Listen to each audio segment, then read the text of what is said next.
In the sterile corridors of the Department of Military Affairs, where ambition echoes louder than footsteps and careers are built on whispered alliances, one woman moved like a ghost among the living. Evelyn Moore, with her wire-rimmed glasses and perpetually pressed cardigan, had become part of the building's architecture, noticed only when someone needed a file retrieved from the depths of the archives below. But what happens when the very silence that made her invisible becomes the key to unraveling a conspiracy that reaches the highest levels of government? What happens when the woman they dismissed as the basement shadow holds in her hands the power to bring down those who thought they had buried the truth forever? This is the story of Evelyn Moore, and the day her carefully constructed anonymity shattered like glass against the concrete of an undeniable truth. If you're drawn to stories where quiet heroes shake the foundations of power, subscribe now. What you're about to hear changes everything. The fluorescent lights in sublevel B flickered with the persistence of a dying heartbeat, casting intermittent shadows across rows of metal filing cabinets that stretched into the building's bowels like the ribs of some massive, bureaucratic skeleton. Evelyn Moore moved between them with the practiced grace of someone who had spent the better part of a decade navigating these underground corridors, her soft-soled shoes making barely a whisper against the polished concrete floor. At 34, Evelyn had the kind of unremarkable appearance that served her well in a building full of people desperate to be noticed. Her auburn hair was always pulled back in the same neat bun, secured with the same tortoiseshell clip her grandmother had given her. Her clothes were professional but forgettable, muted grays and blues that helped her blend into the background of committee meetings and briefings where she was present only to take notes or retrieve documents. More. The voice echoed down the stairwell, sharp and impatient. Where's that Henderson file from '08? Evelyn didn't look up from the cabinet she was organizing. Row 47, Section C, third drawer. She called back, her voice steady and unremarkable. She heard the clatter of expensive heels on metal stairs as Deputy Director Patricia Knowles descended into what the upstairs crowd had dubbed Evelyn's dungeon. Patricia appeared at the end of the aisle, her perfectly styled blonde hair immune to the basement's humidity, her navy suit crisp despite the early hour. She was everything Evelyn was not: commanding, noticeable, the kind of woman who owned every room she entered. At 42, Patricia had climbed the department's hierarchy with surgical precision, leaving behind a trail of calculated friendships and strategic betrayals. Christ, how do you find anything down here? Patricia muttered, wrinkling her nose at the musty smell of old paper and institutional disinfectant. Doesn't it ever bother you, spending your whole day with dead files and forgotten cases? Evelyn finally looked up, adjusting her glasses with a gesture so habitual it was almost unconscious. The files aren't dead, ma'am. They're just sleeping. Patricia let out a short laugh, the kind that wasn't really amused. Right. Well, while you're playing Snow White with the paperwork, some of us have real work to do. The Henderson file. Row 47, Section C, third drawer. Evelyn repeated, not moving from her position. Would you like me to retrieve it for you? God, yes. I'm not trudging through this maze. Patricia checked her watch, a slim gold piece that probably cost more than Evelyn made in 3 months. The secretary's briefing is in 20 minutes, and if I'm late because I got lost in your filing system. Evelyn was already moving, her fingers trailing along the cabinet labels with the confidence of someone who could navigate these archives blindfolded. She pulled open the designated drawer, flipped through a section of folders with practiced efficiency, and emerged with a thick manila envelope. Henderson Michael J. Service record, commendations, and disciplinary actions through 2008, she recited, handing the file to Patricia. Patricia snatched it without a word of thanks, already turning to leave. She paused at the foot of the stairs, looking back at Evelyn with something that might have been curiosity or pity. You know, Moore, you've been down here for what, 9 years? Don't you ever think about more? More what, ma'am? I don't know. More life. More ambition. More than just being the department's human search engine. Evelyn's expression didn't change, but something flickered behind her glasses, there and gone so quickly that Patricia missed it entirely.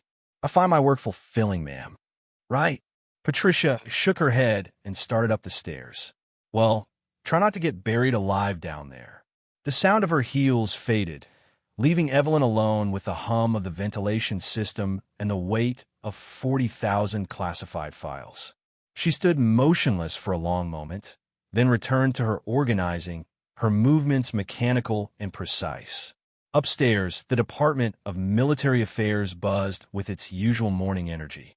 Junior analysts hurried between offices with armloads of reports, their voices mixing in a constant murmur of briefings and deadlines. Coffee flowed like lifeblood through the corridors, fueling the machinery of military bureaucracy that processed everything from supply requisitions to classified operations. In the third-floor break room, a cluster of mid-level officials had gathered around the coffee machine, their conversation punctuated by the occasional burst of laughter. James Riley, a 28-year-old fast-track analyst with prematurely thinning hair and an oversized ego, was holding court with his usual audience. "I swear, she's like some kind of basement creature," he was saying, stirring sugar into his coffee with unnecessary vigor. "You ask her for any file from the last 20 years, and she can find it in under 5 minutes. It's not natural." "Maybe she's memorized the entire archive," suggested Karen Walsh, a junior logistics coordinator who laughed a little too loudly at James's jokes. "Or maybe she just never leaves," added Marcus Chun, a communications specialist who prided himself on his wit. "Think about it. Has anyone ever seen her outside this building? For all we know, she's got a sleeping bag hidden behind those filing cabinets." The group erupted in laughter, the kind of cruel mirth that feeds on shared superiority. They were the future of the department, young and ambitious and utterly convinced of their own importance. Evelyn Moore was just part of the building's infrastructure, as unremarkable and necessary as the water cooler or the security desk.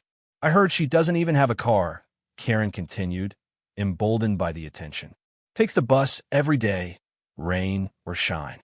Can you imagine? Probably goes straight home to her cats," Marcus added. 20 of them, all named after military generals. "That's if she even has a home," James said, grinning. "My theory is she just stands down there all night like some kind of filing cabinet robot, waiting for someone to need a document." None of them noticed Deputy Director Knowles approaching with the Henderson file tucked under her arm. She paused just outside their circle, her expression unreadable. "Having an interesting morning, are we?" she asked, her tone deceptively mild. The group scattered like startled birds, suddenly remembering they had work to do. James cleared his throat, trying to salvage some dignity. "Just discussing archive efficiency, ma'am. Ways to improve retrieval times." "I'm sure you were." Patricia's smile was sharp as a blade. "Mr. Riley, when was the last time you needed to retrieve a file from the basement archives?" James shifted uncomfortably. "Well, not recently, but—" "Ms. Walsh? Mr. Chun? Any of you spent significant time in sub-level B?" Murmured negatives and uncomfortable shuffling. "I thought not." Patricia's voice carried the authority of someone who had climbed the ladder by stepping on fingers. "Since you seem to have such strong opinions about our archive system, perhaps you'd benefit from spending some time down there. Mr. Riley, you'll assist Ms. Moore with the monthly inventory reconciliation. Ms. Walsh, you'll help with the digitization backlog. And Mr. Chun, congratulations. You've just volunteered to help reorganize the pre-1990 classified sections." The color drained from their faces as they realized the magnitude of their punishment. The basement archives were a labyrinth of paper and dust, a place where careers went to die. Being assigned to work with the basement shadow was career suicide. "Ma'am, I really don't think," James began. "You're right, Mr. Riley. You don't think. If you did, you might realize that the woman you're so eager to mock has institutional knowledge that could make or break your pathetic little career. Ms. Moore has been keeping this department's secrets longer than you've been keeping your mouth shut, which, frankly, isn't saying much." Patricia turned on her heel and strode away, leaving the 3 young officials to contemplate their fate. They had made the classic mistake of confusing invisibility with insignificance, and now they were about to learn the difference. Back in sub-level B, Evelyn continued her work, unaware of the drama playing out 3 floors above. She moved through her domain with quiet efficiency, checking file inventories, updating location logs, and maintaining the delicate order that kept 40 years of military secrets accessible and secure. The basement had been her refuge for 9 years, ever since she'd first walked through the department's doors with a freshly minted degree in information science and a secret that would have destroyed her before she'd even begun. Down here, in the artificial twilight of fluorescent bulbs and climate-controlled air, she could almost forget the weight of what she carried. Almost, but never entirely. She paused at a particular section of filing cabinets, her hand resting on a drawer marked classified, restricted access. Her fingers traced the worn label, and for just a moment, her carefully maintained composure cracked. The memory was always there, waiting in the shadows of her mind like a predator, patient and persistent. The sound of footsteps on the stairs brought her back to the present. She smoothed her expression into its usual calm mask and turned to see who was descending into her domain. It was one of the new IT contractors, a young man with earnest eyes and a tablet clutched against his chest like a shield. Ms. Moore. His voice echoed in the narrow space between the filing cabinets. I'm David Park from Digital Solutions. I'm here about the modernization project. Evelyn nodded. The digitization initiative. Yes, Director Hawthorne mentioned you'd be coming down. David looked around the archives with a mixture of awe and apprehension. The sheer volume of physical documents was staggering. Thousands upon thousands of files containing decades of military history, personnel records, operational reports, and classified materials that most people would never see. This is extensive, he said, his voice slightly hoarse. How do you keep track of everything? Practice, Evelyn replied simply. What do you need to know? David consulted his tablet, swiping through screens of project specifications and timelines.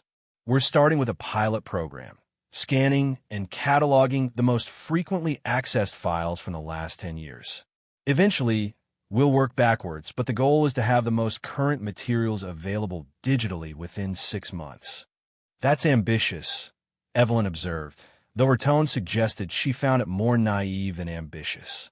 Technology is moving fast, David said, with the confidence of someone who believed every problem had a digital solution. We can scan thousands of pages per day with the new equipment.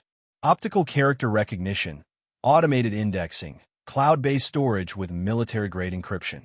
It'll revolutionize how the department accesses historical data. Evelyn was quiet for a moment, watching him scroll through his gleaming tablet. Mr. Park, how long have you been working with classified materials? About 2 years, he said proudly.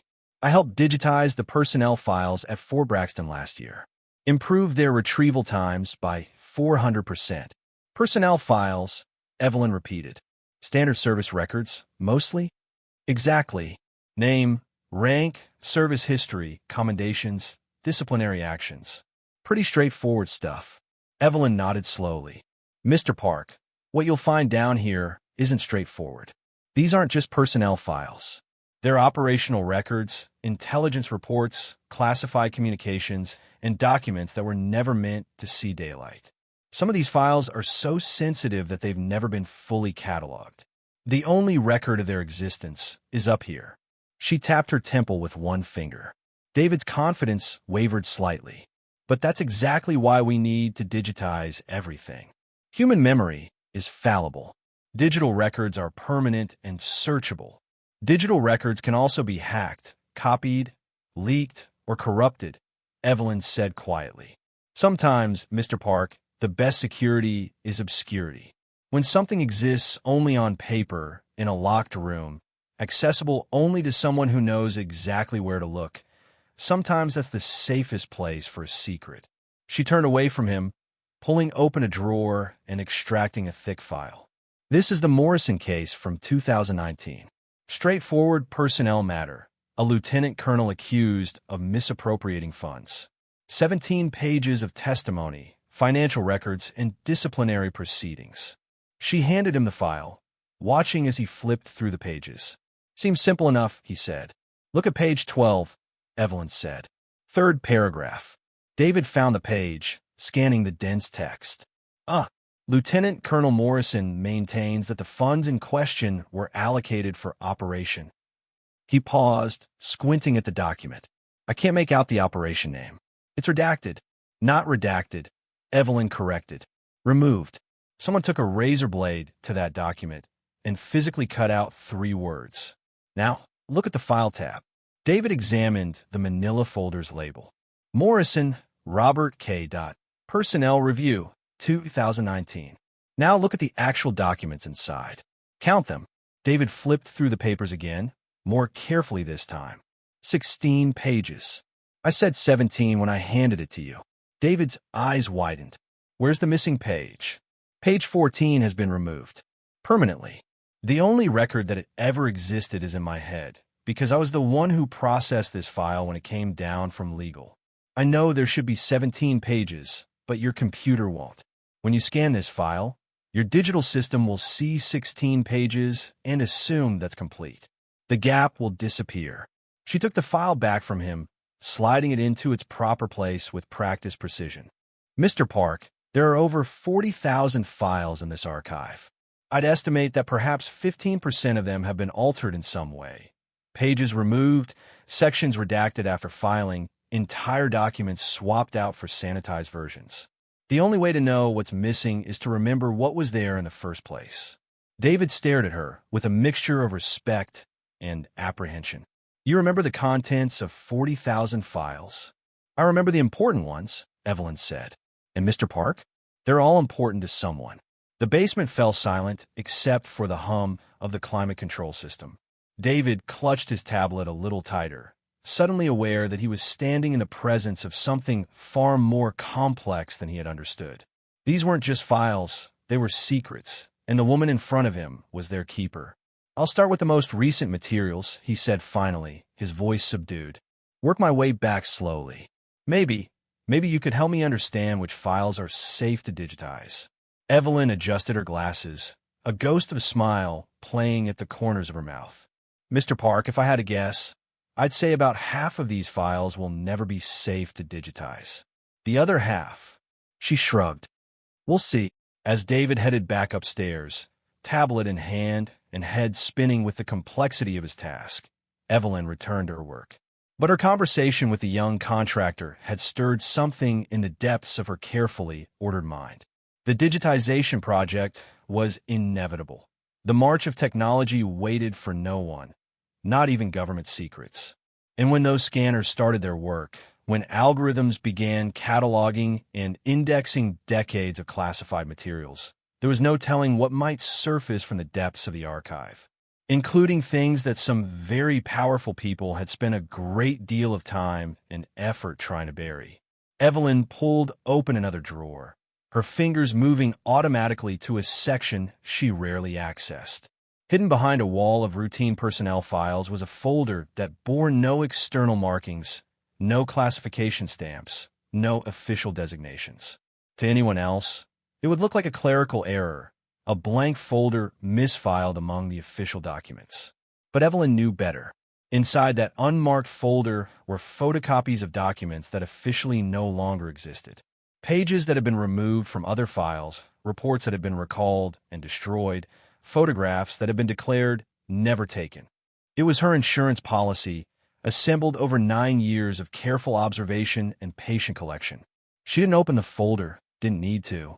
She knew its contents by heart, just as she knew that the digitization project would eventually reach this section of the archive. And when it did, someone would have to make a decision about what to scan and what to leave buried. The question was whether that someone would be her, or whether the decision would be taken out of her hands entirely.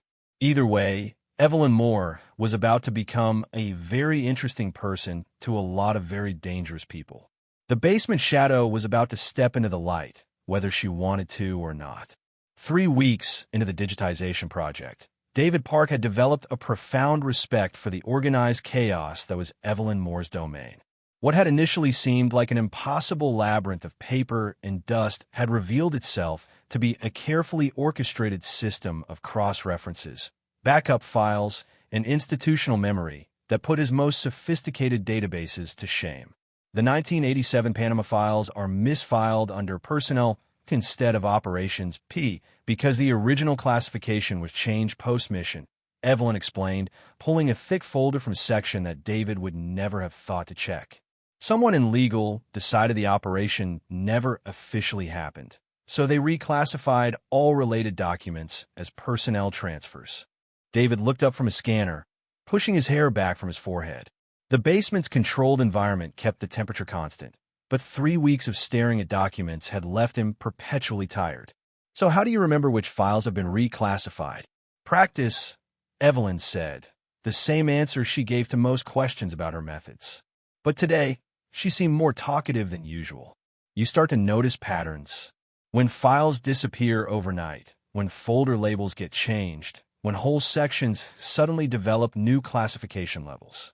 After a while, you can read the archive like a story. What kind of story? Evelyn was quiet for a moment, her hand resting on the Panama folder. The kind where the ending keeps getting rewritten by people who weren't there when it happened. David had been in the basement long enough to recognize when Evelyn was dancing around something important. In their 3 weeks of working together, he'd learned that she communicated in layers. Surface answers for casual questions, deeper insights for those patient enough to listen, and occasional glimpses of something that felt almost like warning. The scanner's been flagging some unusual documents, he said carefully. Files that the OCR software can't process properly. Want to take a look? Evelyn moved to the workstation they'd set up in a cleared area between the filing sections. The scanner was a marvel of modern technology, a sleek machine that could capture both sides of a document simultaneously, process the text through optical character recognition, and upload the results to a secure cloud server. In 3 weeks, they digitized nearly 8,000 pages. But technology, Evelyn had learned, was only as smart as the humans who programmed it. "What's the problem?" she asked, settling into the chair beside David's workstation. David pulled up a scan on his monitor, a document that looked ordinary enough, a mission briefing for 1994. But the OCR output was gibberish, random characters and symbols that bore no resemblance to the actual text. "The software thinks this document is encrypted," David explained.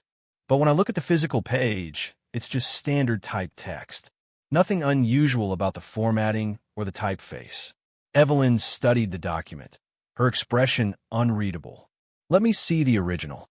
David handed her the physical file. Evelyn held it up to the light, examining it from different angles. To David, it looked like any other aging government document. Slightly yellowed paper, crisp black text, official letterhead at the top. "Invisible ink," Evelyn said finally. "I'm sorry. There's a second layer of text on this document, written in invisible ink. Probably iron sulfate solution. It's undetectable to the naked eye, but shows up under certain types of scanning equipment. Your OCR software is trying to read both layers of text simultaneously, which is why the output looks like code." David stared at her. "How could you possibly know that?" Evelyn handed the document back to him. "Because I've seen it before. This technique was used for covert communications in the early 90s. Field operatives could send what looked like routine reports while actually transmitting classified intelligence through the invisible text. But that's... David struggled to process what she was telling him. "That's spy novel stuff. This is just a routine mission briefing about supply deliveries to Central America." "Is it?" Evelyn asked mildly. David looked at the document again, trying to see whatever it was that Evelyn saw. The text described a mundane logistics operation, food, medical supplies, and equipment being transported to refugee camps in Nicaragua. Nothing classified, nothing sensitive, nothing that would require invisible ink and covert communications. "I don't understand," he said finally. "Mr. Park, what do you think happens to the documents that describe operations that never officially existed?" The question hung in the air between them like a challenge. David's confidence in the straightforward nature of his project was beginning to crack, replaced by the uncomfortable realization that he was dealing with secrets within secrets, stories hidden inside other stories. "How many documents like this are there?" he asked. "I don't know," Evelyn admitted, "but I suspect your scanner is going to find quite a few of them."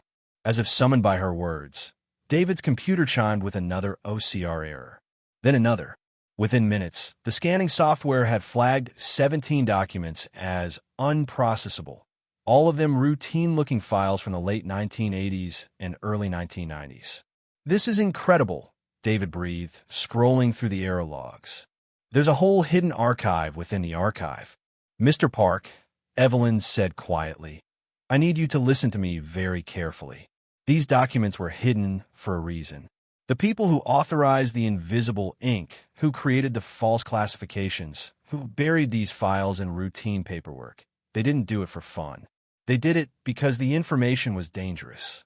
"Dangerous how?" "Dangerous to them." David looked up from his screen, meeting Evelyn's gaze directly for the first time in 3 weeks. Behind her wire-rimmed glasses, her eyes held a depth of knowledge that made him feel suddenly very young and very naive. "What exactly are you telling me?" he asked. "I'm telling you that your digitization project is about to uncover things that some very powerful people spent a lot of time and money trying to hide. And when that happens, they're going to want to know how the information surfaced, who had access to it, and what needs to be done to put it back in the ground." The basement suddenly felt smaller, the walls pressing in with the weight of 40 years' worth of secrets. David's tablet, which had seemed like such a powerful tool just hours earlier, now felt fragile and inadequate in his hands. "What should I do?" he asked. Evelyn was quiet for a long moment, her fingers drumming silently against the desk. When she spoke, her voice carried the weight of difficult experience. "You have 3 choices, Mr. Park. You can report the anomalies to your supervisor and let the department decide how to handle them. You can ignore them entirely and pretend your scanner never found anything unusual. Or you can help me figure out what these documents really say before someone else decides they shouldn't exist at all." It was the first time in 3 weeks that Evelyn had asked him for anything. More than that, it was the first time she'd suggested that the two of them were anything more than professional colleagues working on a routine project. David felt the weight of the decision settling on his shoulders like a lead blanket. "If we do this," he said slowly, "and we find something significant, what then?" "Then we'll have to decide what to do with the truth," Evelyn said. "Assuming we're in a position to do anything at all." The implication was clear.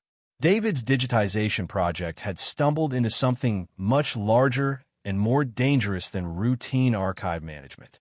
He could walk away now, file his reports, and finish his contract without ever knowing what secrets lay hidden in the invisible ink. He could preserve his career, his security clearance, and his peace of mind. Or he could open Pandora's box and see what 20-year-old ghosts came spilling out. "How would we even read invisible ink?" he asked, and Evelyn knew he'd made his choice.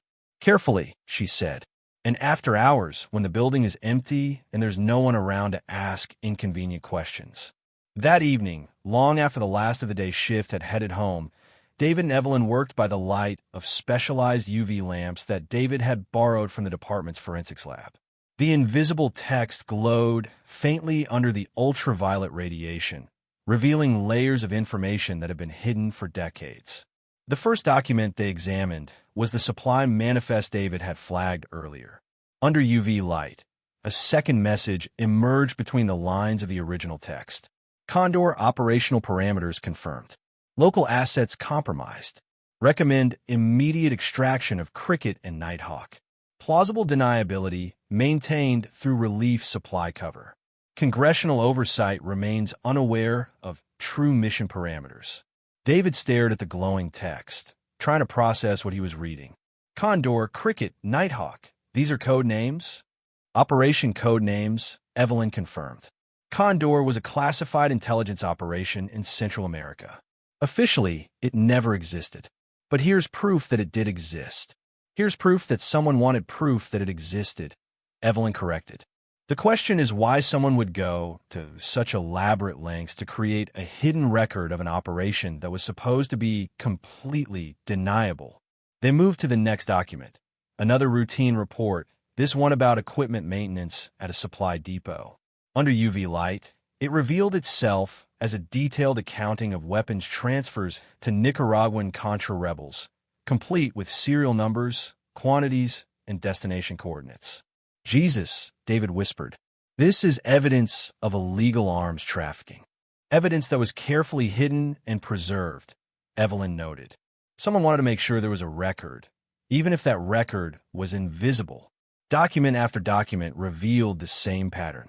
Routine paperwork concealing evidence of covert operations, illegal activities, and constitutional violations. It was a shadow archive within the archive, a hidden history of American intelligence operations that had been carefully documented and just as carefully buried. Who would do this?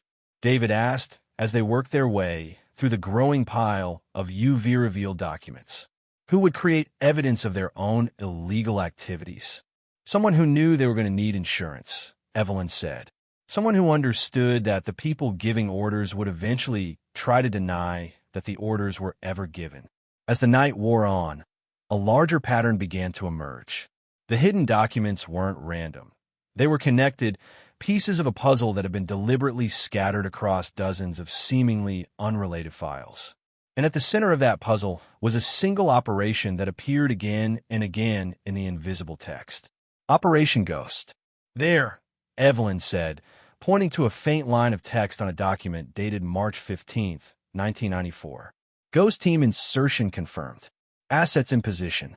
Congressional notification waived per Executive Directive 7 Alpha.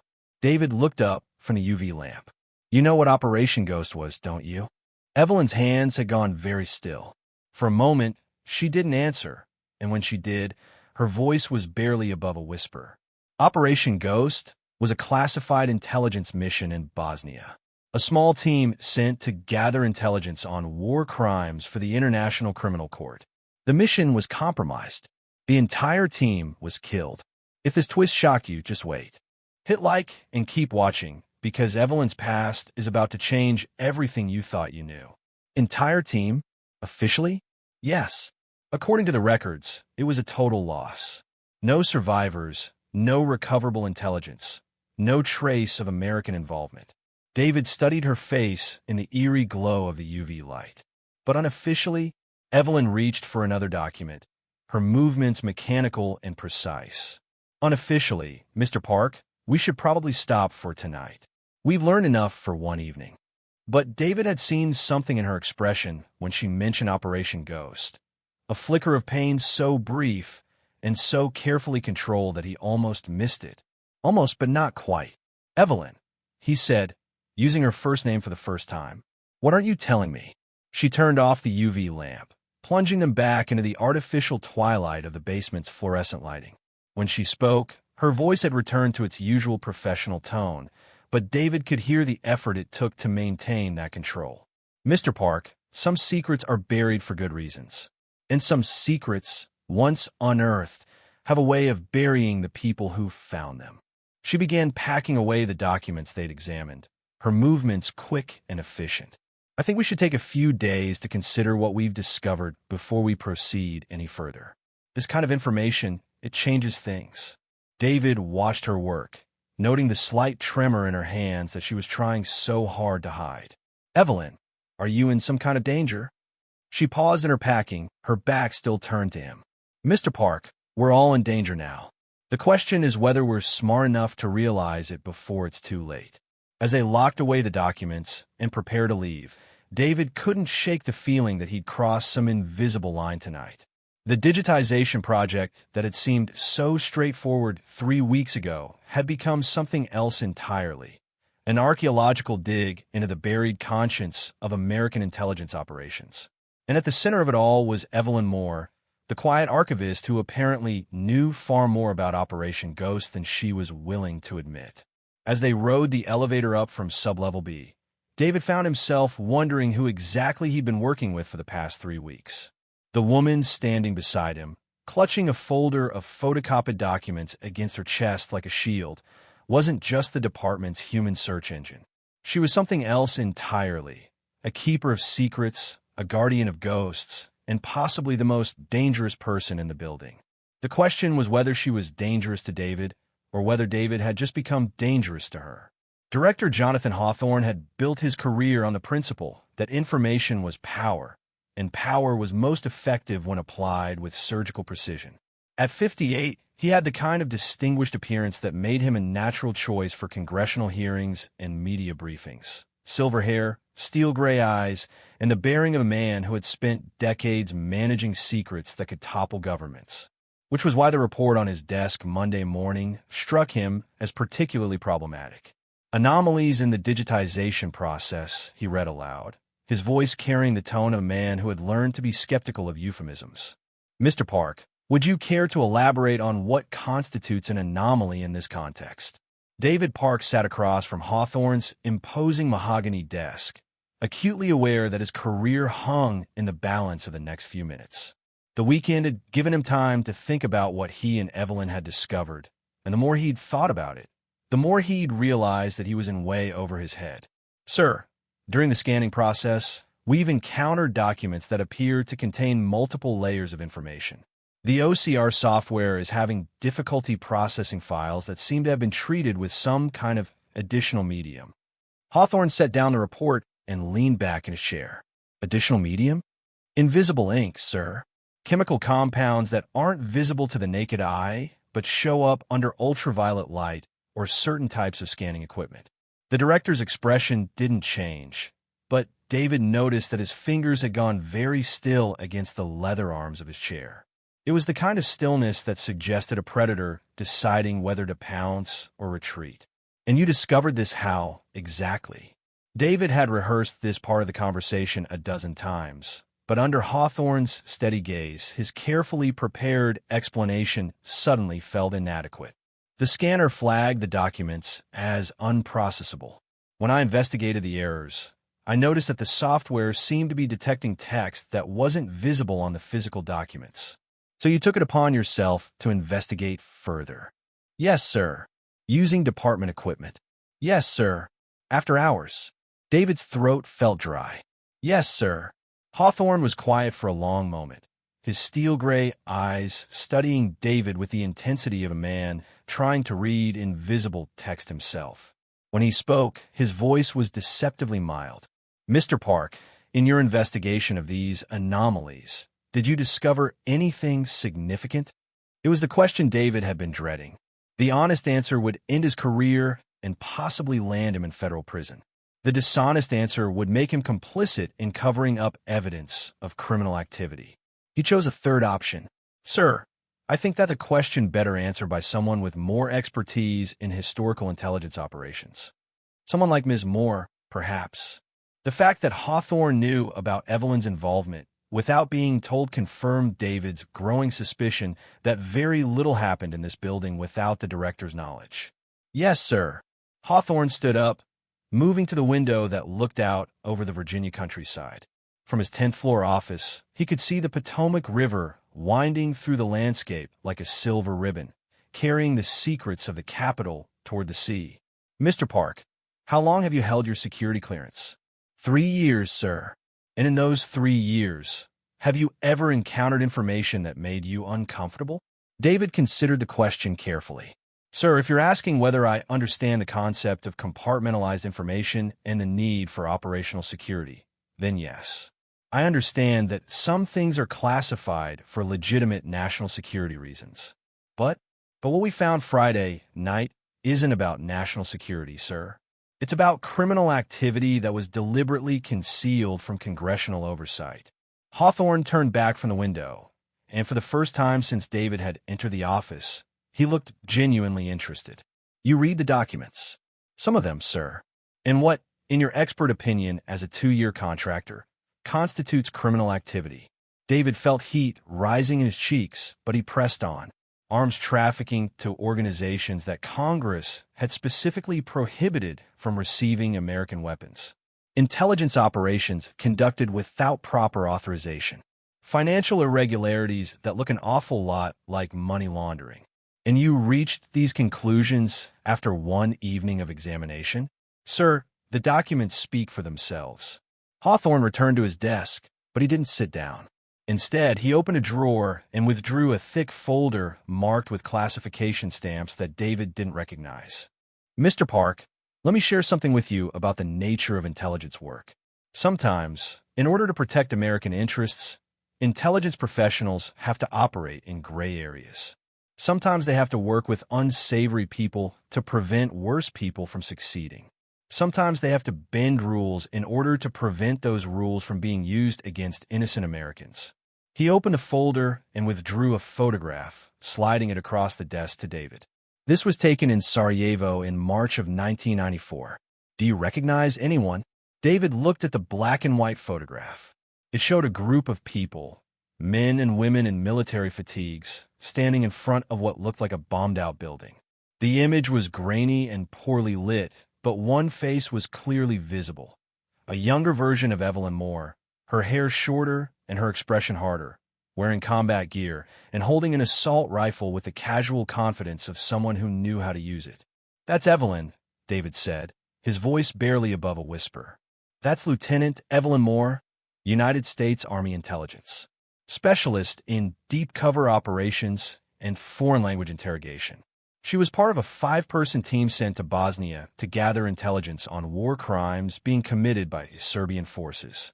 David stared at the photograph, trying to reconcile the image of the armed soldier with the quiet archivist he'd been working with for 3 weeks. Operation Ghost. Operation Ghost, Hawthorne confirmed. A mission that was classified at the highest levels because any acknowledgement of American intelligence gathering in Bosnia would have compromised ongoing peace negotiations. A mission that went catastrophically wrong when the team was betrayed by a local asset. The director took back the photograph, studying it with an expression that might have been regret. 4 members of that team died in a Serbian ambush. Their bodies were never recovered. Officially, the mission never happened and the team never existed. But Evelyn survived. Lieutenant Moore managed to evade capture and make her way to a UN checkpoint 3 days later. She was debriefed, sworn to secrecy, and quietly transferred back to the United States. Her military records were sealed, and she was given a new identity within the intelligence community. David felt the pieces clicking into place with horrible clarity. She became an archivist. She became the guardian of the records that proved her team had ever existed.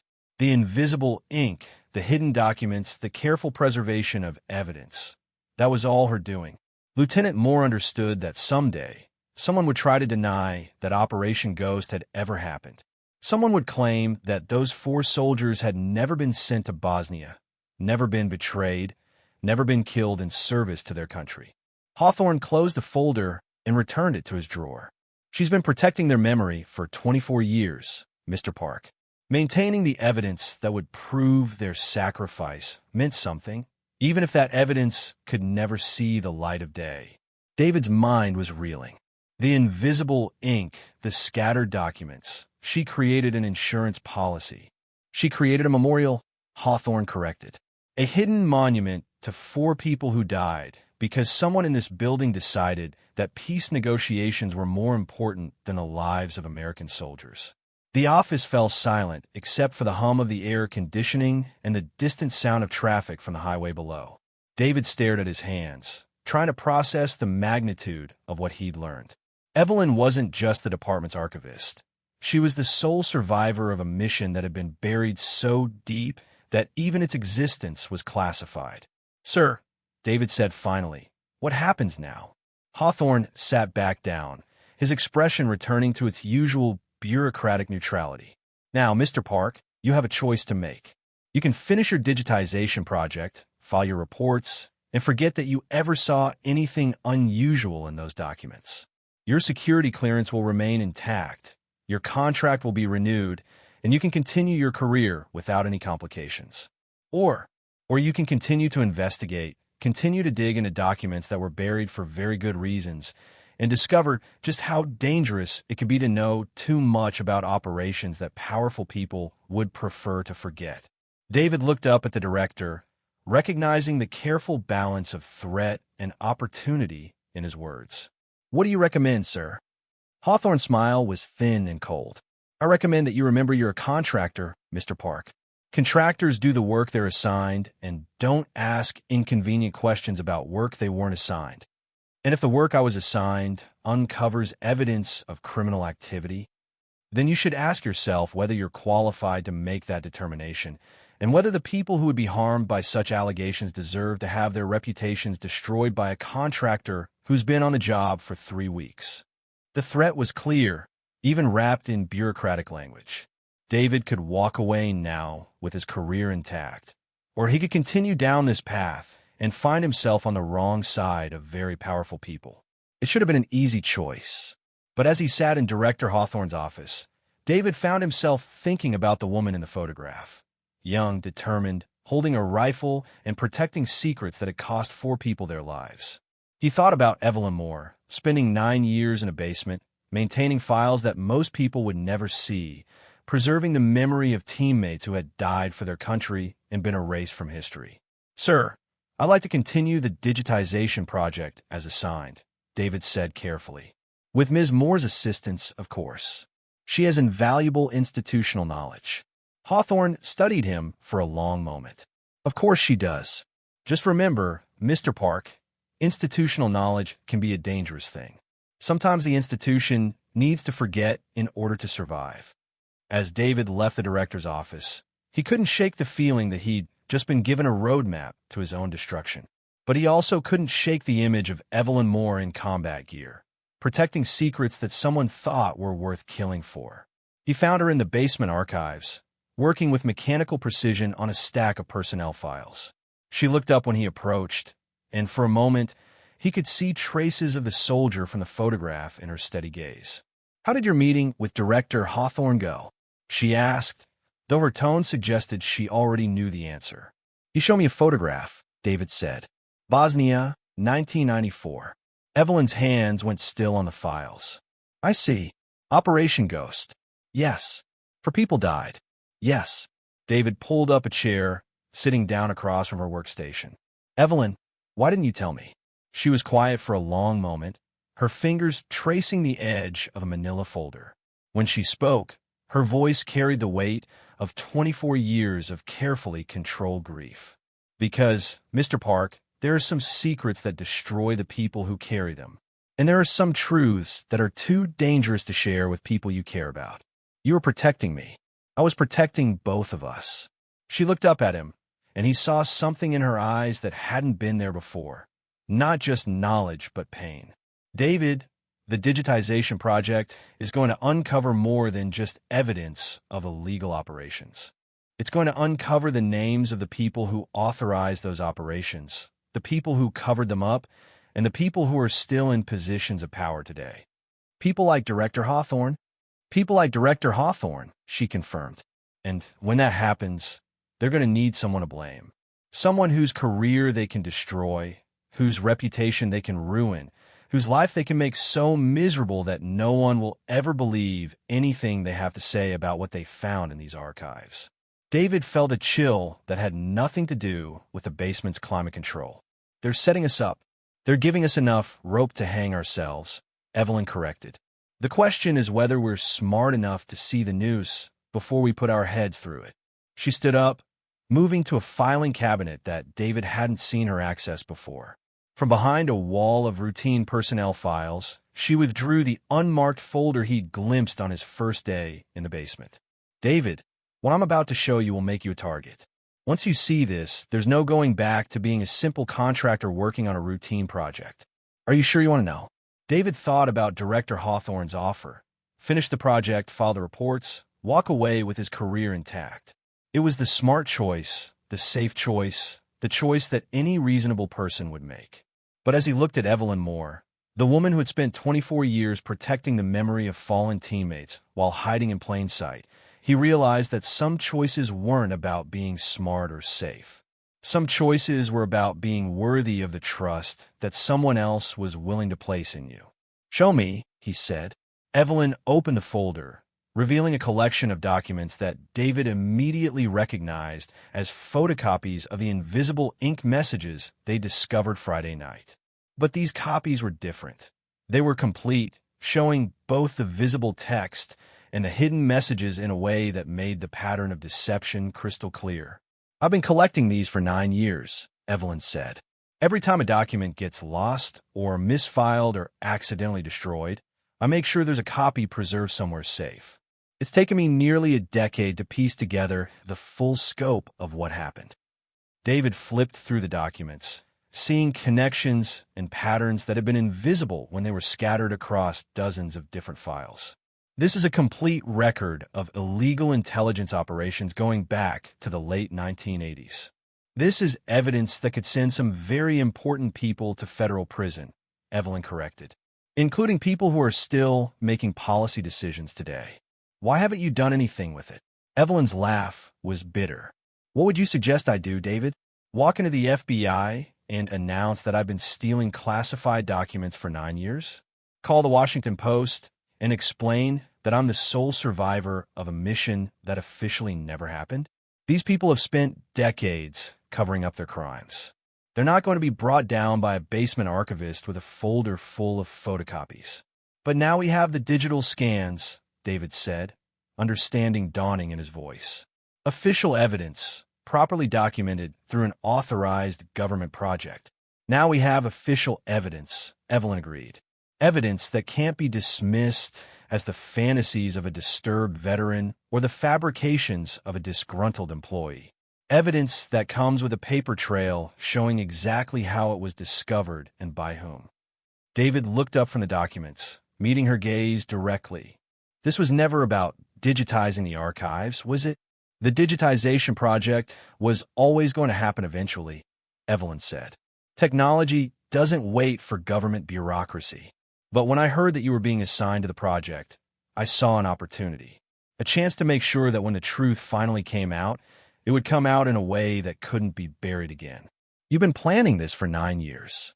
I've been waiting for 9 years, she corrected. Waiting for someone I could trust, someone with the technical skills to do this properly, someone who wasn't already compromised by the system that created these secrets in the first place. David felt the weight of that trust settling on his shoulders like a lead blanket. Evelyn, what you're asking me to do, it's going to destroy both our careers. Our careers were destroyed the moment we started reading those documents, she said quietly.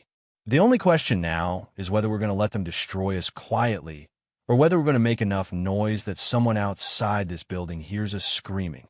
The basement archives suddenly felt smaller, the walls pressing in with the weight of 40 years' worth of buried secrets. David realized that he'd stumbled into something much larger than a simple digitization project.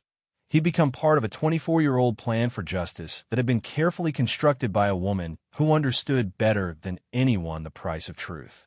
What do you need me to do? He asked. Evelyn's smile was the first genuine expression of warmth he'd seen from her in 3 weeks. I need you to be very, very careful, and I need you to help me make sure that when this story finally comes out, it comes out completely. No half-truths, no partial revelations, no buried details that can be used to discredit the whole narrative. And if they try to stop us, then we better make sure we have enough evidence documented in enough different places that stopping us becomes impossible.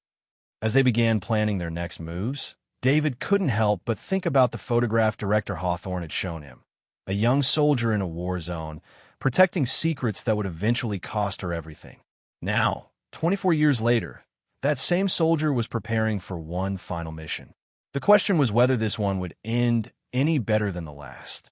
The call came at 3:17 a.m. on a Thursday morning, jarring David from a restless sleep filled with dreams of filing cabinets and invisible text.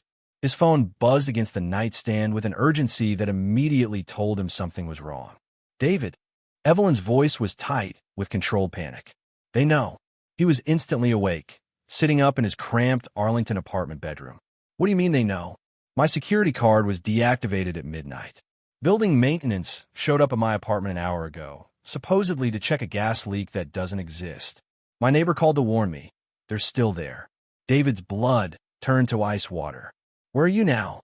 Safe house. I've been preparing for this possibility for years. Her voice was steady, but he could hear the strain underneath. David, listen to me carefully. Do not go into the office today. Do not use your normal credit cards. Do not go anywhere they would expect you to be. Evelyn, what the hell is happening? They move faster than I expected. Someone must have flagged our UV lamp usage or noticed the after-hours access patterns. It doesn't matter now. What matters is that we have maybe 12 hours before they lock down everything and start the official cover-up. David was already moving, pulling on clothes with hands that shook slightly. What do we do? We execute the contingency plan. Meet me at the location I mentioned yesterday, the coffee shop in Alexandria. 1 hour. And David, bring your laptop and any backup files you might have created. The line went dead, leaving David alone with the sick realization that his life had just taken a hard left turn into territory he'd never imagined. 3 weeks ago, he'd been a contractor working on a routine digitization project. Now, he was apparently a fugitive from his own government. The drive to Alexandria through the pre-dawn darkness gave him time to think, which turned out to be a mistake. The more he considered his situation, the more he realized how thoroughly he'd underestimated the people he was dealing with. These weren't just bureaucrats protecting their reputations. These were intelligence professionals who had spent decades perfecting the art of making problems disappear. The coffee shop was a small, independently owned place called Murphy's, tucked between a used bookstore and a dry cleaner on a quiet side street. David arrived to find Evelyn already there, sitting in a corner booth with her back to the wall and a clear view of both the front door and the rear exit. She looked different. Her hair was down, her clothes were more casual, and she was wearing contact lenses instead of her usual glasses. If he hadn't been looking for her specifically, he might not have recognized her. "You're late," she said as he slid into the booth across from her. "Traffic," he lied, not wanting to admit that he'd spent 10 minutes driving in circles to make sure he wasn't being followed. Evelyn studied his face with the same intensity she brought to examining classified documents. "You're having second thoughts." It wasn't a question. David felt exposed under her gaze, as if she could read his doubts as easily as she read invisible ink. "I'm having thoughts about federal prison." "That's smart. You should be scared." She pushed a cup of coffee across the table to him. "David, I'm going to give you one last chance to walk away from this. You can get up right now, go home, call in sick for a few days, and when you go back to work, tell them you have no idea where I am or what I was doing. Your security clearance might take a hit, but you'll survive." David wrapped his hands around the coffee cup, grateful for the warmth. "And if I stay? If you stay, we're going to expose the biggest intelligence scandal in American history. We're going to destroy careers and political ambitions and probably make enemies of some very dangerous people. But we'll also get justice for 4 soldiers who died in Bosnia. Maybe," Evelyn said quietly. "Or maybe we'll just get ourselves killed for nothing." "That's a real possibility, David. These people have killed to protect these secrets before." David thought about the photograph director Hawthorne had shown him. Evelyn in combat gear, young and determined. He thought about 4 soldiers whose names had been erased from history, whose families probably still didn't know how they'd really died. "Show me the contingency plan," he said. Evelyn's smile was grim, but there was something like respect in her eyes. She pulled out a tablet, not the usual government-issued device, but something that looked like it had been heavily modified. 9 years ago, when I first started collecting evidence, I realized that eventual discovery was inevitable. So I built a dead man switch. She opened the tablet, revealing a sophisticated interface that David didn't recognize. Everything we've found, every document we've scanned, every piece of evidence we've collected, it's all stored on secure servers around the world with automated distribution protocols. What kind of distribution protocols? If I don't check in every 72 hours using a specific code sequence, the entire archive gets simultaneously released to 17 different news organizations, 3 congressional committees, and the International Criminal Court.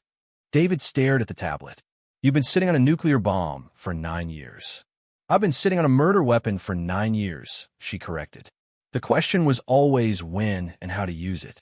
Your digitization project gave me the perfect opportunity, official discovery through proper channels, with a credible witness who couldn't be dismissed as a disgruntled employee. But now they've moved against us before we could complete the official process, which means they're going to have to trigger the dead man's switch manually." Evelyn's fingers hovered over the tablet's interface. "David, once I initiate this protocol, there's no going back.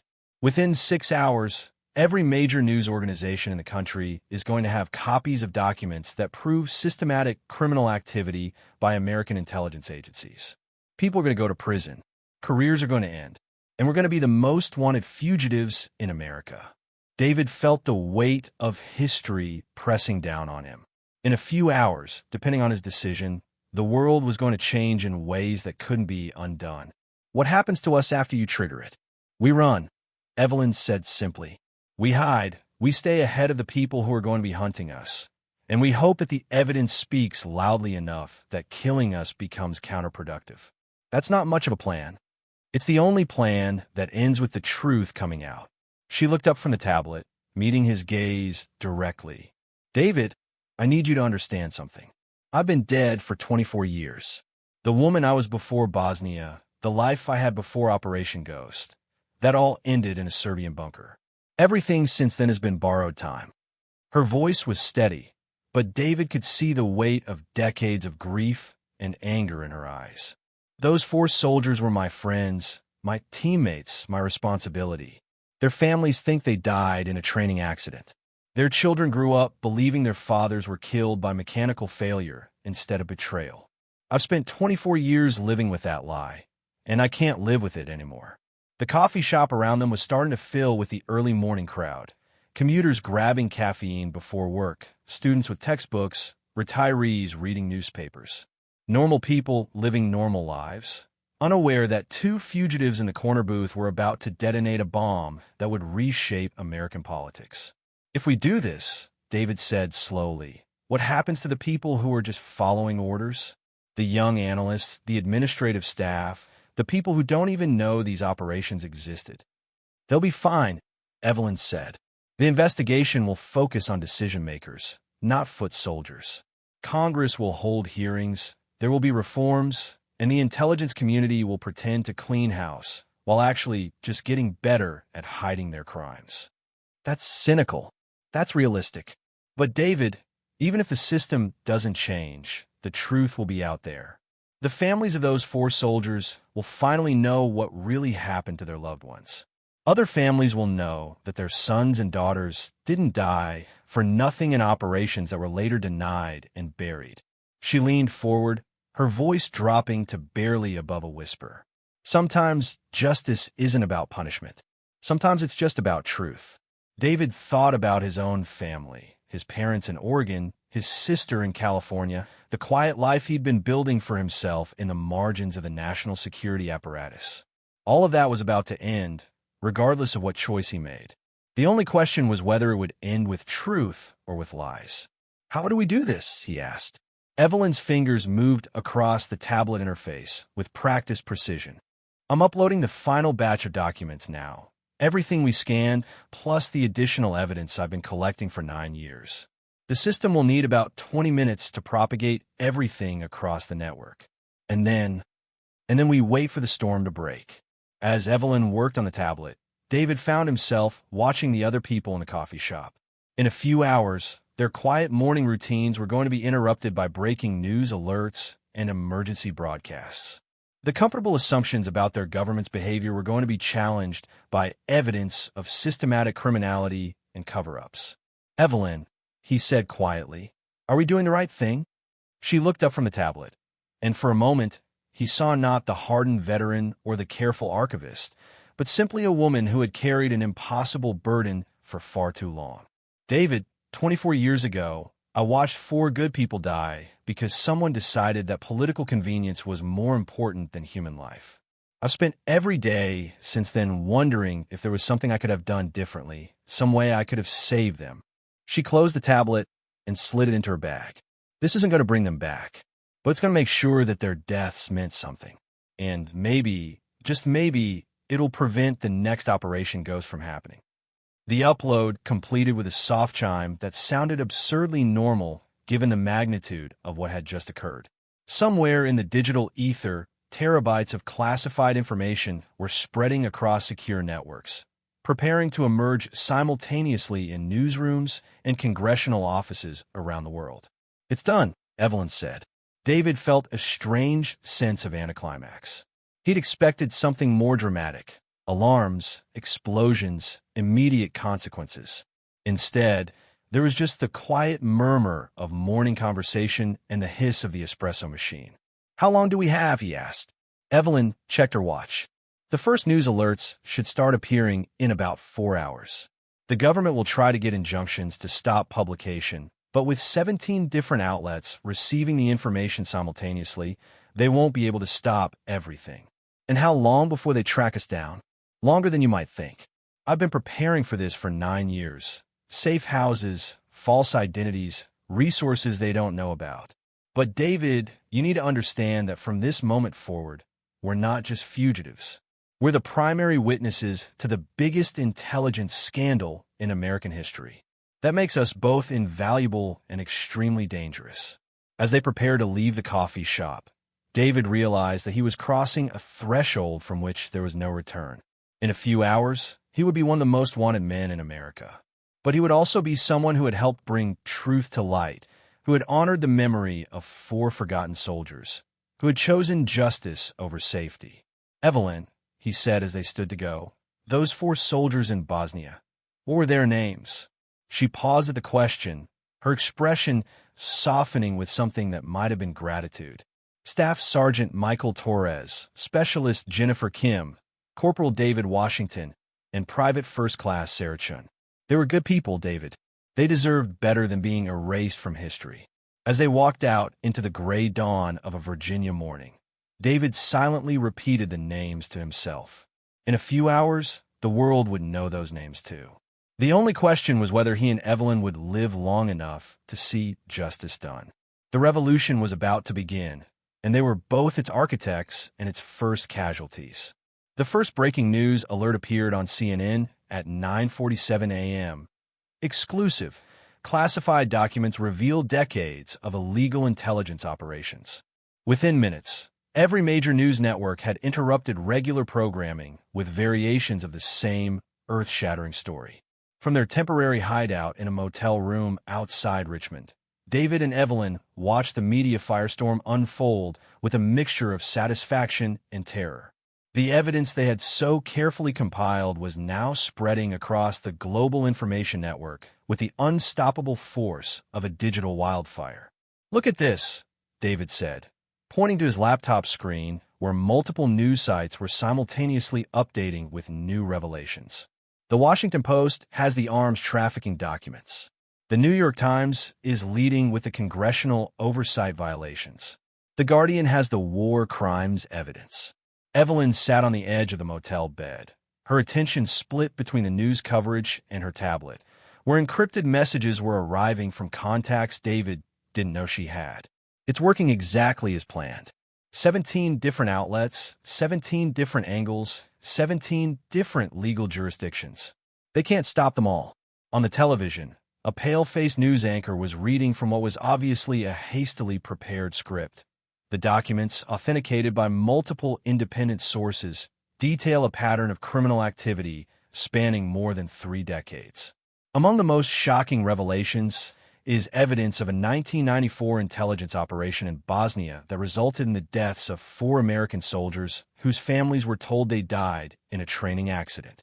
David felt a chill despite the motel room's stifling heat. "They're leading with Operation Ghost." "Good," Evelyn said grimly. "Those families deserve to know the truth." The anchor continued. According to the leaked documents, the operation, codenamed Ghost, was conducted without proper congressional notification and was subsequently covered up to protect ongoing peace negotiations. Sources indicate that 1 member of the 5-person team survived the mission and has been secretly maintaining evidence of the cover-up for more than 2 decades. As if summoned by the broadcast, Evelyn's phone began ringing with a number she didn't recognize. She answered with the caution of someone who had spent 24 years avoiding unwanted attention. "Yes. Ms. Moore, this is Rebecca Chun from the Washington Post. I'm calling about." Evelyn ended the call immediately. "They're already trying to find us." The phone rang again. This time David's device buzzed with a call from an unknown number. They let it go to voicemail, then another call, then another. Within 20 minutes, both phones were receiving a constant stream of calls from news organizations, congressional staffers, and numbers they couldn't identify. "We need to move," Evelyn said, already packing her minimal belongings. "This location is compromised." As they prepared to leave the motel, the television coverage shifted to live footage from the Department of Military Affairs. David recognized the building's imposing facade, but now it was surrounded by news vans, federal agents, and protesters who seemed to have materialized from nowhere. "Jesus," he breathed, watching armed FBI agents escort a procession of cardboard boxes from the building. "They're seizing everything." "Too late," Evelyn said with satisfaction. "The evidence is already out there. All they're doing now is confirming its authenticity." The news anchor's voice carried a note of barely controlled excitement. "We're now receiving reports that FBI agents have executed search warrants at multiple government facilities, including the homes of several high-ranking intelligence officials. Congressional leaders are calling for immediate hearings, and the president is expected to address the nation later this evening." As they drove away from the motel in Evelyn's carefully maintained Honda Civic, a car so unremarkable it was practically invisible, David found himself thinking about the people whose lives were being destroyed by the hour. Not the criminals and conspirators who deserved whatever was coming to them, but the innocent bystanders who would be caught in the blast radius. "Patricia Knowles just resigned," Evelyn announced, reading from her tablet as David drove. "Director Hawthorne has been placed on administrative leave pending investigation. 3 members of Congress have called for a special prosecutor." "What about the families?" David asked. "The families of the Operation Ghost team?" Evelyn was quiet for a moment, scrolling through news reports with mechanical precision. "The Torres family released a statement an hour ago. They're grateful to finally know the truth about their son's death. Jennifer Kim's mother is demanding a congressional investigation. David Washington's widow." She paused. "David Washington's widow says she always knew the training accident story was a lie." The weight of 24 years of deception was finally lifting, but David could see that the relief in Evelyn's expression was tempered by something else.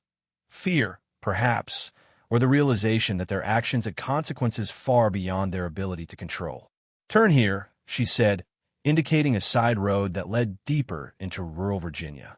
"We need to get off the main highways." As they drove through countryside that seemed untouched by the digital revolution exploding across the airwaves, David's phone buzzed with a text message from an unknown number. "You have 24 hours to surrender yourselves for debriefing. After that, you become enemy combatants." He showed the message to Evelyn, who read it without changing expression.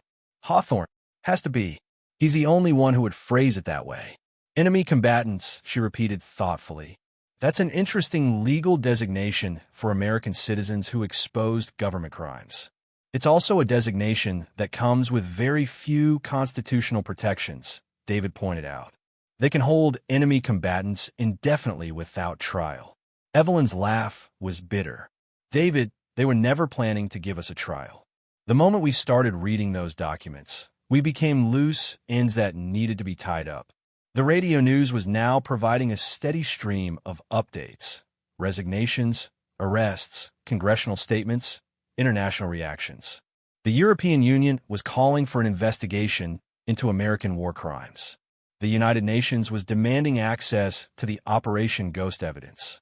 Stock markets were plunging as defense contractors faced the prospect of congressional scrutiny. "It's bigger than we expected," David said, listening to a report about massive protests forming outside government buildings in 12 major cities. "It's exactly as big as it needed to be," Evelyn corrected. "David, what we exposed wasn't just a few rogue operations. It was systematic criminal behavior by the people who are supposed to protect American interests. The public has a right to know when their government is committing war crimes in their name." As afternoon turned to evening, the scope of the scandal continued to expand. More documents were being analyzed, more connections were being drawn, more officials were being implicated. The initial release had triggered an avalanche of investigation that was revealing decades of buried secrets. "Look at this," David said, pointing to a news alert on his phone. They found the original Operation Ghost mission orders, the ones that specifically authorized the team to gather evidence of war crimes for prosecution. which means everyone who participated in the cover-up can be charged with obstruction of justice, Evelyn noted, including some people who are still in government today. The president's address to the nation was scheduled for 8 p.m., and as they sat in a truck stop diner outside Charlottesville, they watched along with a crowd of truckers and travelers who seemed as stunned by the day's revelations as anyone else.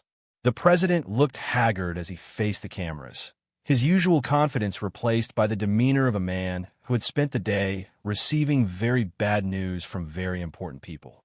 "My fellow Americans," he began, "today our nation has been confronted with evidence of serious wrongdoing by members of our intelligence community. I want to assure you that these actions do not represent the values of our government or our people." "He's throwing them under the bus," one of the truckers observed with satisfaction. "About damn time someone held these spooks accountable." The president continued, "I have directed the Attorney General to launch a full investigation into these allegations. Those responsible for criminal activity will be prosecuted to the full extent of the law, regardless of their position or past service to our country." "That's our cue to run faster," Evelyn murmured to David. When politicians start promising accountability, it usually means they're preparing to sacrifice whoever they need to in order to protect the system.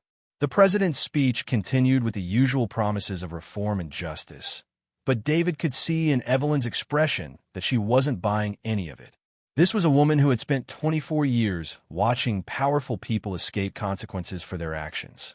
"However," the president said, his tone shifting to something harder, "I must also address the illegal methods by which these documents were obtained. The theft and unauthorized release of classified materials is a serious crime, regardless of the motives involved. Those responsible for this breach of national security will be found and prosecuted." The diner erupted in murmurs of disagreement. Even these working-class Americans, who generally trusted their government, seemed to understand that punishing whistleblowers was exactly the wrong response to revelations of systematic criminality. "Bastards," muttered an elderly woman at the counter. "Shoot the messenger instead of fixing the problem." As they left the diner and returned to their anonymous Honda, David's phone buzzed with another message, this one from a number he recognized. James Riley, the ambitious analyst who had mocked Evelyn just weeks earlier. "David, where are you? FBI came to my apartment. They're arresting everyone who had access to the archives. You need to turn yourself in before this gets worse." David showed the message to Evelyn as they merged back onto the highway. "They're rounding up everyone who might have knowledge of our activities." "Standard procedure," she said, though he could hear the strain in her voice. "Isolate potential witnesses, control the narrative, present a united front to Congress and the media." "What about the people who were just doing their jobs? Karen Walsh, Marcus Chun, even James, they don't deserve to be destroyed because they happen to work in the same building as us." Evelyn was quiet for several miles, staring out at the dark Virginia countryside rolling past their windows.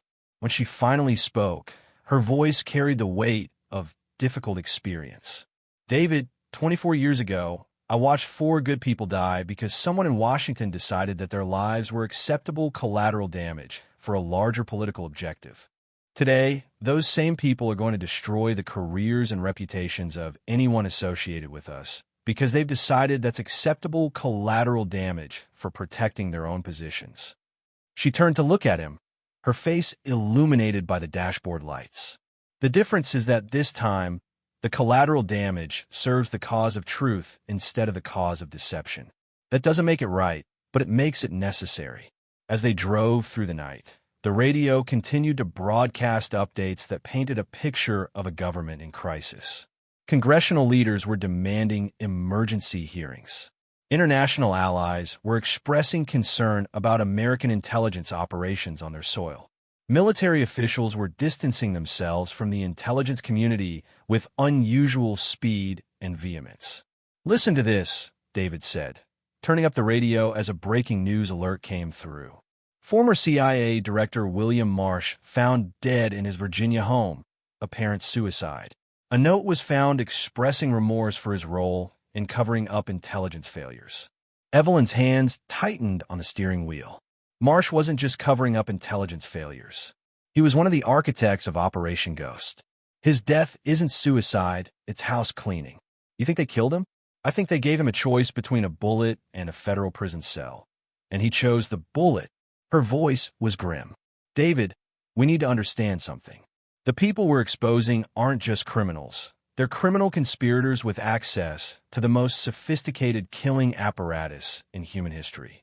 They will not hesitate to eliminate threats to their survival. The implications of her words settled over David like a cold fog.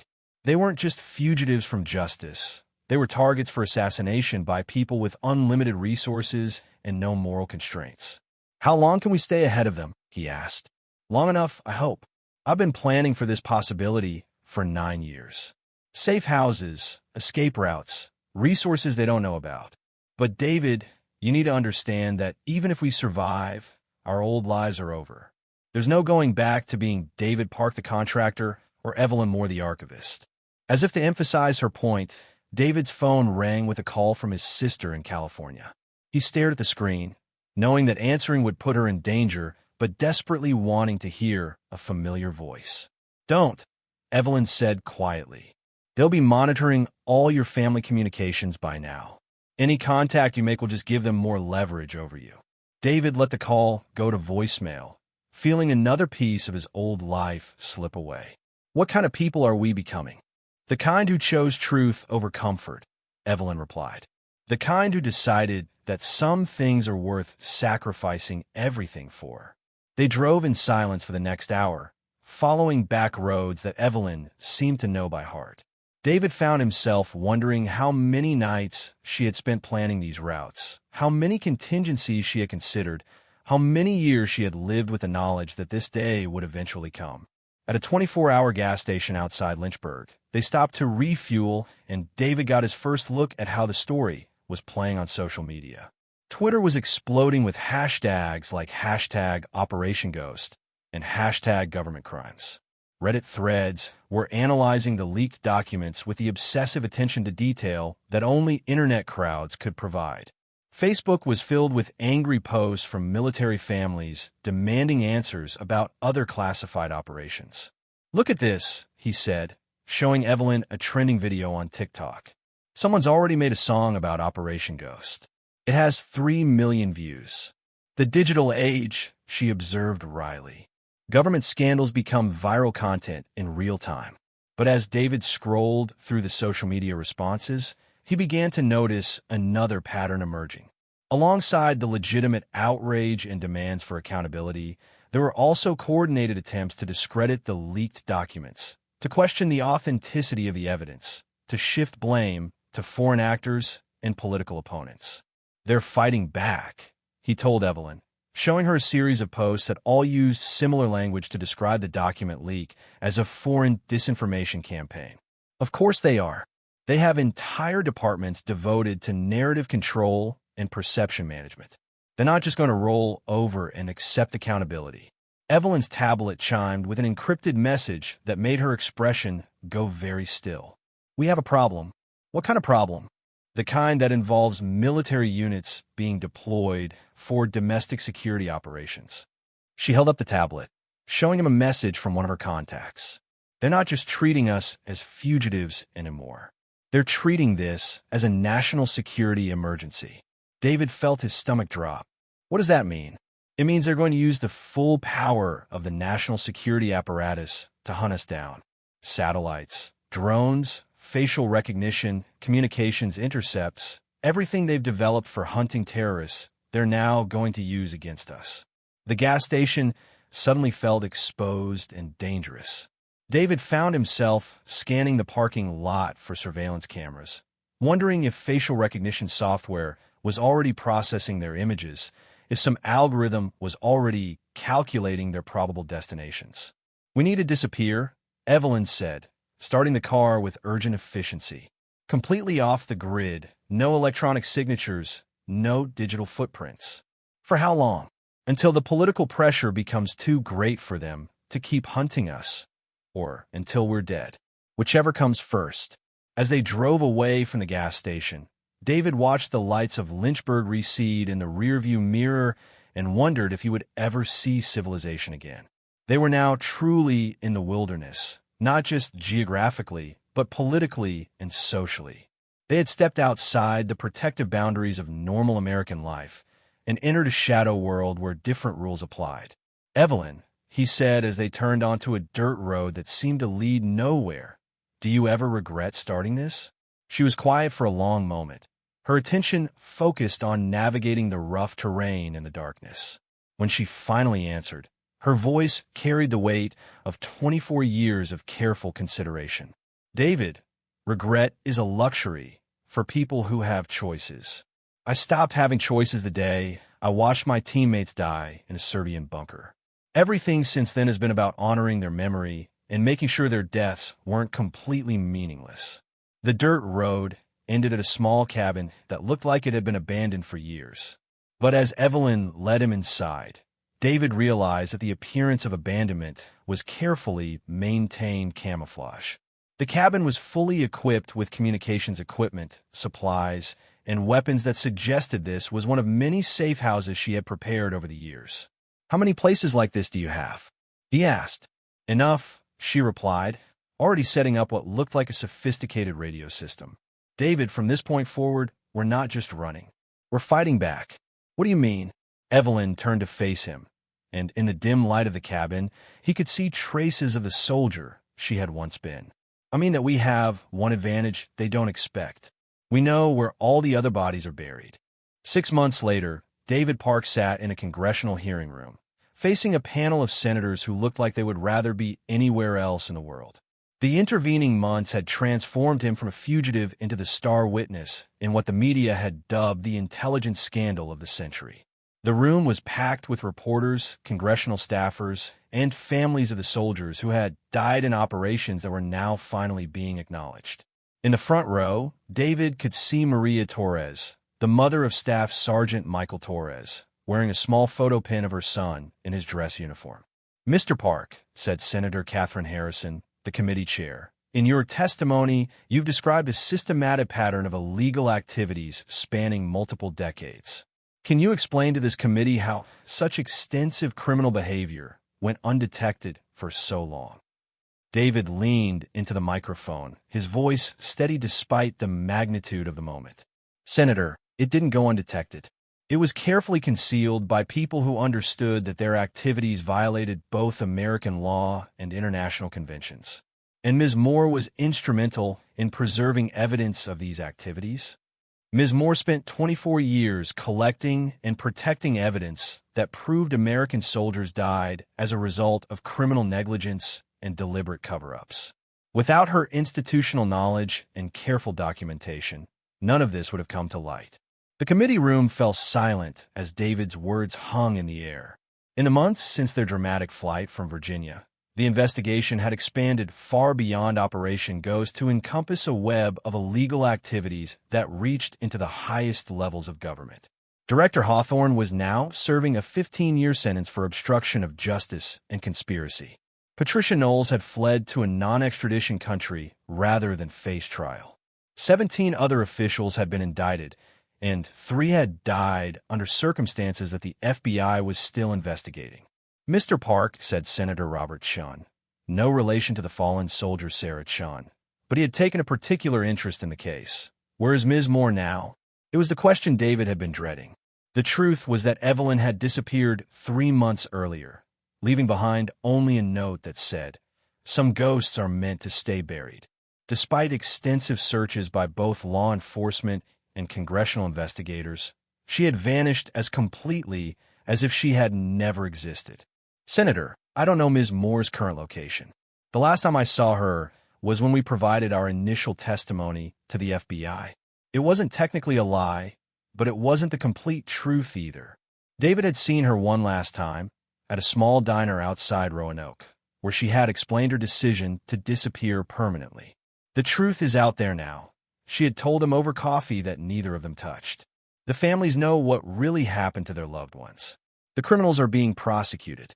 The system is being forced to confront its crimes. "My job is done, but you're going to be a witness in dozens of trials," David had protested. "Your testimony is crucial for securing convictions." "My testimony is on the record. The documents speak for themselves." And David, There are still people out there who want me dead. As long as I'm visible, I'm a target. As long as I'm a target, anyone around me is in danger. She had stood to leave, pausing only to place a hand on his shoulder. You did the right thing, David. You chose truth over safety, justice over comfort. That's more than most people ever do. What about you? What will you do now? I'll do what I've been doing for 24 years, she had said with a sad smile. I'll remember the dead and make sure their stories don't disappear. Now, sitting in the congressional hearing room, David wondered if Evelyn was watching the proceedings on television for whatever new identity she had assumed. The investigation she had triggered was still uncovering new revelations, still destroying careers, still forcing America to confront the gap between its ideals and its actions. Mr. Park, Senator Harrison continued, in your opinion, could a scandal of this magnitude happen again? David considered the question carefully. Senator, the documents we uncovered show that these activities were possible because they were conducted in secret, without proper oversight, by people who believed they were above the law. As long as any part of our government operates without transparency and accountability, similar abuses are not just possible, they're inevitable. The hearing continued for another 3 hours, covering details that had been analyzed and reanalyzed by teams of investigators, prosecutors, and congressional staff. But David's attention kept drifting to the families in the front row, the wives and mothers and children of soldiers who had finally learned the truth about how their loved ones had died. During a break, Maria Torres approached him with tears in her eyes. Mr. Park, I wanted to thank you and Ms. Moore for what you did. My son Miguel has been asking about his father since he was 5 years old. Now, finally, I can tell him that his daddy died serving his country, not in some meaningless accident. Your son died protecting innocents and gathering evidence of war crimes, David told her. He died trying to make the world more just. That's a legacy any father would be proud to leave. As the hearing resumed, David found himself thinking about legacy and truth, about the price of justice and the cost of silence. The scandal they had exposed had fundamentally changed American politics, had led to new oversight mechanisms and transparency requirements, had forced a reckoning with decades of abuse. But it had also destroyed lives, not just the lives of the criminals who deserve prosecution, but the lives of innocent people who had been caught in the blast radius. James Riley had lost his security clearance and his career, despite having no knowledge of the illegal activities. Karen Walsh had suffered a nervous breakdown during FBI questioning. Marcus Chun had been blacklisted from government employment. The system had been forced to confront its crimes, but it had exacted a price from everyone who had been touched by the revelation of those crimes. Mr. Park, said Senator Harrison as the hearing neared its end, if you could send a message to Ms. Moore, wherever she might be, what would you tell her? David looked out at the packed hearing room, at the families who had finally received answers, at the reporters who were documenting this moment of accountability, at the congressional panel that was grudgingly doing its job of oversight. I would tell her that the truth she protected for 24 years has finally set people free, he said. I would tell her that Staff Sergeant Torres, Specialist Kim, Corporal Washington, and Private Chun are finally being honored as the heroes they were. And I would tell her that sometimes the ghosts we carry aren't meant to be buried. Sometimes they're meant to be remembered. The hearing room was completely silent as David's words settled over the assembled crowd. In that silence, he thought he could feel the presence of 4 soldiers who had died in a Bosnian bunker nearly 3 decades ago, finally receiving the recognition they had been denied for so long. Senator Harrison gavelled the hearing to a close, but David remained in his seat for several minutes, watching as the families and reporters and officials filed out. Tomorrow, there would be more hearings, more revelations, more accountability. The process that Evelyn had set in motion would continue for years, reshaping American intelligence operations and forcing a new generation of officials to confront the consequences of their predecessors' crimes.